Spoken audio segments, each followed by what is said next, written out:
This is a match that I might recommend to people that say, if you're coming home at night and it's like 3 a.m. and you're drunk, this might be the perfect match to put on for you and your friends. Like, I think this match has everything for that type of individual in that state of mind or lack thereof. It's the Burrito Boys of wrestling matches. Totally. It's something that you're thinking in the moment would be great that you'll pay for later, but it's got everything. So anyway, the match resumes as they fight into the crowd, and Cody does a backflip off the railing, and T-Pain hands him a chair to use. But no one is paying attention to the brawl. No one's paying attention to T-Pain or the chair. Everyone's eyes are fixated on Cody's back and figuring out what the hell is on his back. And seriously, if you did not see this, the best description would be, imagine some dude fell asleep on the beach for like a week and got sunburnt. And this is the final effects of it, where his whole back is peeling. That's what it looked like. It's like, what is going on with this back? Now, by the end of the match, it kind of made our answer. Yeah. It made more sense. But this was the focus of every internet detective trying to figure out what was going on with his back. No, yeah, absolutely. It was completely distracting, and it had my attention throughout the better portion of this match, trying to figure out, like, since when did Cody have this dry skin problem? How did it get so bad? Like, the announcers eventually caught on. They were asking what the hell is on Cody's back. Taz wondering, maybe that when he got hit with that trash can, maybe somebody was drinking a bottle of glue. Is that what he said? That's what he said. It was the funniest thing I've ever heard. Maybe someone was drinking a bottle of glue. How did I miss that? Said that? Oh, it was great. Taz is the best. Taz is my favorite. The thing is, like, he goes over, he uses the chair from T-Pain. Then he goes to hug T-Pain. So T-Pain had I don't want to touch this. You might have some transmittable disease here. T-Pain had a handful of this dry skin on the dude's back. So T-Pain probably figured out exactly what it was before all of us. Oh, man. Boy, man. So it's a pretty heavy crowd in favor of Cody during the brawl. And as they get into the ring, it seems like the crowd is aware that the mixed reaction has kind of now become the presentation for Cody, and it's more of that mixed reaction. And he takes off the weight belt, and it's kind of this moment, like, do we want him to throw the weight belt or not? Andrade then low blows him. He takes the belt, whips Cody, and throws the weight belt into the crowd. And this crowd is going nuts. Like, this belt spot is, depending on it totally takes you completely away from the match, because the crowd is only focused on the fan to throw this thing back. And this fan wanted to keep it, so they booed the fan for not throwing it back. This fan was the biggest heel in the building for not throwing this belt back and probably putting it on eBay or something. Yeah, I found it really interesting that it was Andrade who threw it. And I wonder what the thinking was behind that. Were they thinking possibly that, okay, instead of Cody throwing it, let's get Andrade to throw it. And if the fan actually throws it back, then we can explain that, the fan's rebelling against Andrade and wants to return the belt back to Cody. So it means they like Cody. I don't know. It makes me wonder, like, what the thinking was.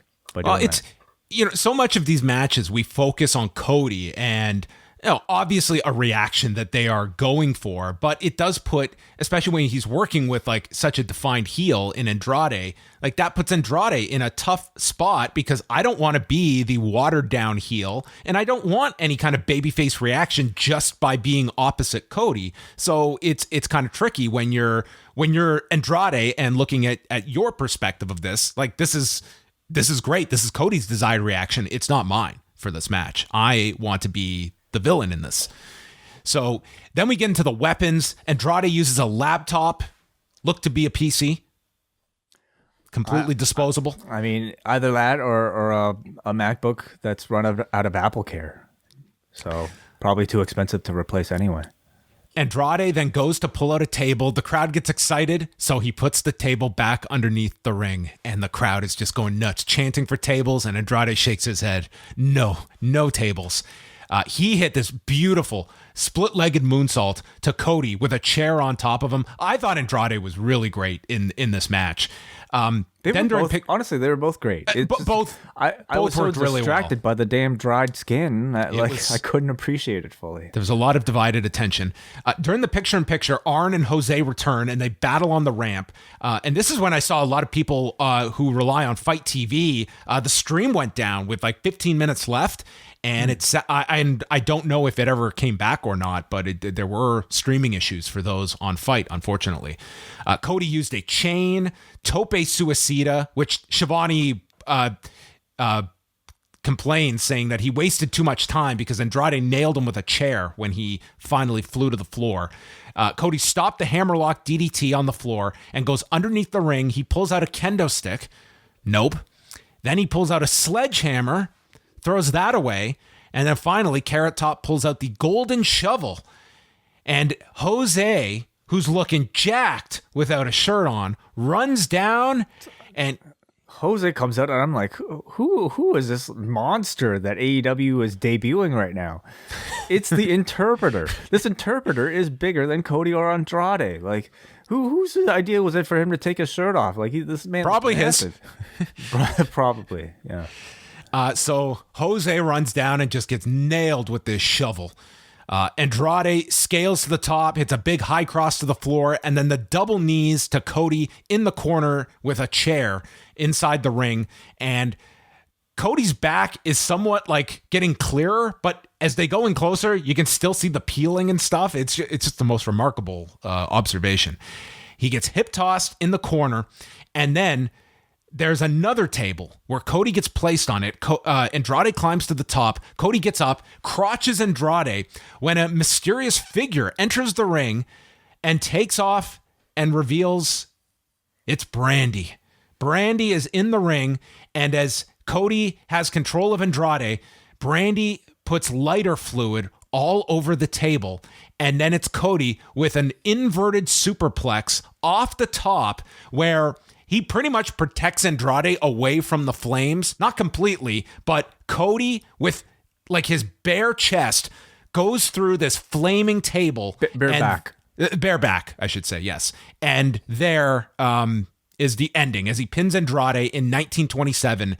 And it would appear that he had some kind of, I don't even know what you would call it, some kind of protective gel or covering to limit the burns, because this was utterly insane to think up and want to take. So yes, he had the gel, but the man was still on fire as he went to cover Andrade, and then bits of fire fell onto Andrade's chest from the dude's shoulder.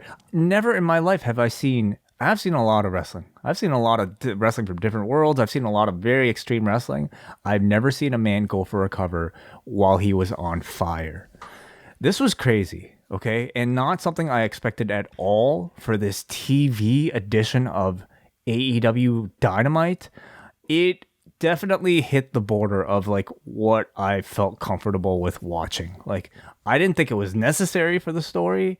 I don't know if I enjoyed it, like seeing a man like take this level of crazy risk. Yes, I don't like fire. Fire is not my thing in wrestling, and people might go crazy over it, and it's shocking. It's a visual spectacle, but it's certainly not my thing.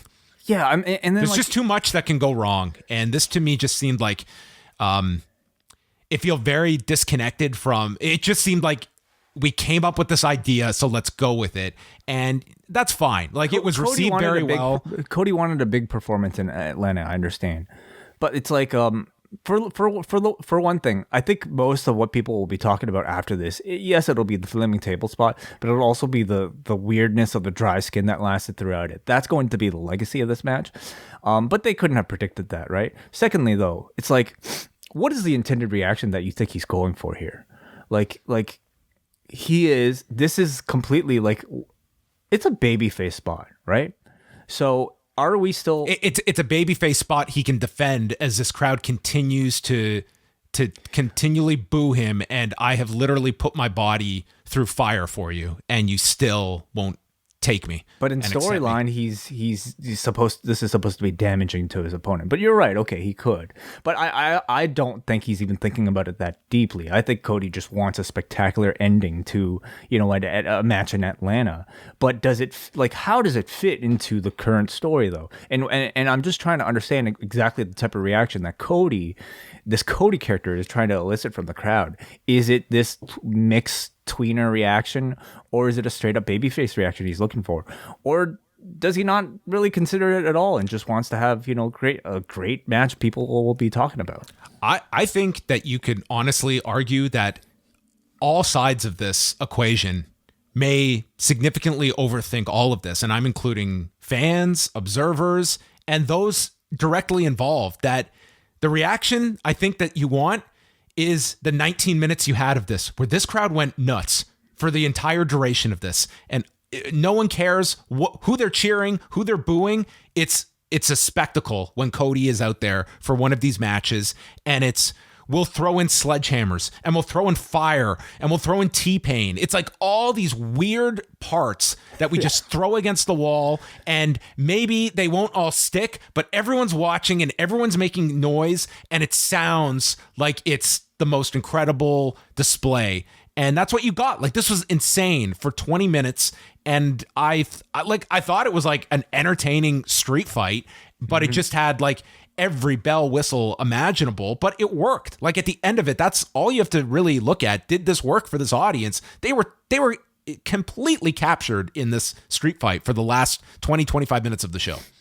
Yes, absolutely. It was I mean, both men worked incredibly hard. First of all, took a great deal of damage throughout it. So I hope really they're both okay.